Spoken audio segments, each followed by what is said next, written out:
नथांग से वापस सिलीगुड़ी जाते हुए जो कुछ भी मतलब आँखों को आराम देने वाला दृश्य दिखेगा सो आप सबों के सामने प्रस्तुत करूँगा, परंतु इसी टाइप का हिलते डुलते वाला, क्योंकि भाई हम तो सवारी हैं और सवार जो है वो गाड़ी पे है और पहाड़ों में जो है ज़्यादातर ऑफ रोडिंग ही होती है। तो भाई ऑफ रोडिंग में जो भी मिल पड़ेगा आप सबों के सेवा में प्रस्तुत करूँगा। चलिए एंजॉय कीजिए।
ने जो कुछ भी बुरा किया है ये साल भर के अंदर, ये इससे मैं भी दुखी हूँ, लेकिन एक चीज उसने अच्छी की है।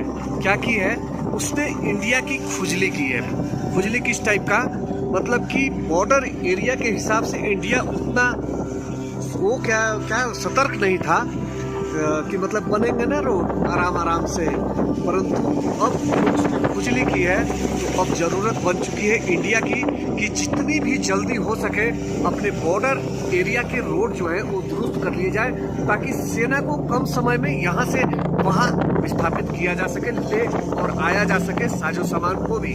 तो ये रोड का काम चल रहा है, जी हाँ, जैसा कि आप देख रहे हैं। और मुझे लगता है कि अगर इस चाइना ने खुजली नहीं की होती तो इन सब कामों को शुरू होने में काफी वक्त लग जाता, परंतु काम भाई प्रगति पर नहीं, फुल प्रगति पे है। मतलब मुझे लग रहा है कि 2 साल बाद जब हम लोग इस तरफ आएंगे तो शायद सलान सा रोड मिले, और बाकी तो आप खुद ही समझदार हो, समझ सकते हो कि ये इतनी जल्दी में ऐसा क्या विस्फोट हुआ कि भाई मतलब सोए हुए शेर को जगाया है चाइना ने।